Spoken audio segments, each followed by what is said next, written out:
ഇന്ന് രാവിലെ നോമിനേഷൻ മുമ്പ് ക്ഷേത്രങ്ങളിലേക്ക് പോയി എങ്ങനെയാണ്? ഗുരുവായൂർ, അതുപോലെ മമ്മിയൂർ ക്ഷേത്രം, നാരായണൻകുളങ്ങര, ശങ്കരൻകുളങ്ങര ക്ഷേത്രങ്ങളിൽ പോയി.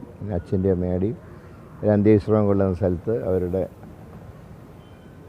ഇവിടെ സന്ദർശിച്ച് അനുഗ്രഹം വാങ്ങി ഇനി നോമിനേഷൻ കൊടുക്കാം. ഈ പല ഘട്ടങ്ങളിൽ പ്രചരണം ഇപ്പോൾ പൂർത്തിയായി കഴിഞ്ഞല്ലോ, എങ്ങനെയാണ് ഫീൽഡിൽ നിന്ന് കിട്ടുന്ന ഒരു ഫീഡ്ബാക്ക്? നല്ല ഒരു റെസ്പോൺസാണ്. ഇപ്പോൾ രണ്ടാം ഘട്ടം കഴിഞ്ഞ് സ്ഥാനാർത്ഥി പര്യടനം ആരംഭിച്ചു കഴിഞ്ഞു. ഇന്നലെ പുതുക്കാട് നിയോജകമണ്ഡലത്തിൽ ഒന്നാം ഘട്ടം പൂർത്തിയായി. എല്ലായിടത്തും നല്ല റെസ്പോൺസാണ്. സാധാരണ ജനങ്ങൾ വളരെയധികം ഈ യാത്രേനെ വരവേൽക്കുന്നുണ്ട്. ഇന്നലെയൊക്കെ എനിക്ക് കാണാൻ കഴിഞ്ഞതാണ്. രാത്രി 10 മണിയായി ഇന്നലത്തെ പ്രചരണം അവസാനിച്ചപ്പോൾ. ഈ 10 മണി വരെയും പ്രത്യേകിച്ച് വരന്തരപ്പള്ളി ഭാഗത്തൊക്കെ വന്യമൃഗങ്ങൾ പോലെ ഇറങ്ങുന്ന പ്രദേശത്ത് പോലും ആളുകൾ സ്ഥാനാർത്ഥിയെ കാണാൻ വരികയും അവരുടെ പരാതികളും മറ്റും പറയുകയുണ്ടായി. അപ്പോൾ 100% ഞങ്ങൾ വിജയം ഉറപ്പിച്ചിട്ടുണ്ട്. ഇപ്പോൾ ഈ തെരഞ്ഞെടുപ്പിൻ്റെ അവസാന ഘട്ടത്തിലേക്ക് എത്തുമ്പോൾ മറ്റു പല രീതിയിലുള്ള ചർച്ചകളിലേക്ക് പ്രത്യേകിച്ച് തൃശ്ശൂർ പോകുന്നുണ്ട്. കരുവന്നൂർ ബാങ്കുമായി ബന്ധപ്പെട്ട് കഴിഞ്ഞൊരു ഇടവേളയ്ക്ക് ശേഷം ED ഉൾപ്പെടെയുള്ളവർ സജീവമാകുന്നുണ്ട്. എന്താണ് അത് നൽകുന്ന സൂചന? അല്ല, ED ഇപ്പോൾ സജീവമാവുന്നത് ഞാൻ ആദ്യം പറഞ്ഞ കാര്യത്തിൽ ഞാൻ ഉറച്ചു നിൽക്കുക. ഇത് ഡീലുറപ്പിക്കാനുള്ള EDയുടെ നോട്ടീസാണ്. കാരണം അത്ര വലിയൊരു ആക്ഷനിലേക്കൊന്നും ED പോകുമെന്ന് ഞാൻ കരുതുന്നില്ല. അതുകൊണ്ട് തന്നെ EDയുടെ ലക്ഷ്യം മോഡിക്ക് വേണ്ടി കേരളത്തിൽ നിന്ന് 1-2 പേരെ അയക്കുക. ആ ലക്ഷ്യമാണ് ഈ നോട്ടീസിൻ്റെ പുറകിൽ.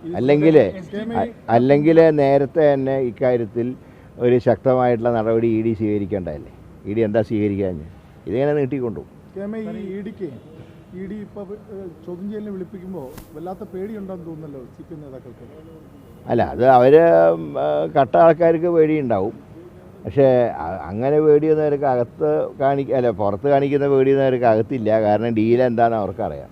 അതിനാണല്ലോ പിണറായി CPM ഓഫീസിൽ വന്ന് ആരും പേടിക്കേണ്ട, ഒക്കെ അഡ്ജസ്റ്റ് ചെയ്തിട്ടുണ്ട് എന്ന് പറയാൻ കാരണം.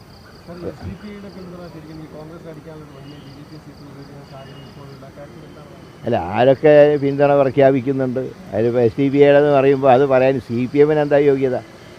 ഞാൻ പറയാം, നേമത്ത് കഴിഞ്ഞ ഇലക്ഷൻ കഴിഞ്ഞ് റിസൾട്ടിന് മുമ്പ് തന്നെ SDPI പറഞ്ഞല്ലോ ഞങ്ങൾ ശിവൻകുട്ടീനെയാണ് സഹായിച്ചത്.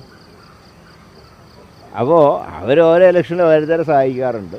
ഇത്തവണ UDFനെ പിന്തുണ പ്രഖ്യാപിച്ചു. അതിന് അത്ര വലിയ ഒരു ചർച്ചയിലേക്ക് പോകേണ്ട കാര്യമൊന്നുമില്ല.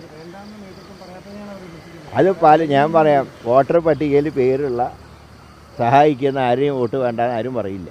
ഇപ്പോൾ തൃശ്ശൂർ ലോക്സഭാ നിയോജകമണ്ഡലത്തിൽ വോട്ടർ പട്ടികയിൽ പേരുള്ള മുഴുവൻ ആൾക്കാർ വോട്ട് ചെയ്യണമെന്നാണ് ഞാൻ പറയുന്നത്. SDPIയുടെ എന്നല്ല, വോട്ടർ പട്ടികയിൽ പേരുള്ള ആരോ വോട്ടും ആവാം.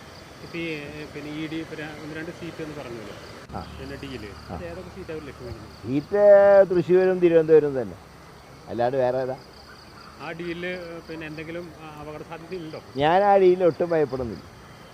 ആ ഡീൽ ഉണ്ടെന്ന് കരുതി തന്നെയാണ് മുന്നോട്ട് പോകും.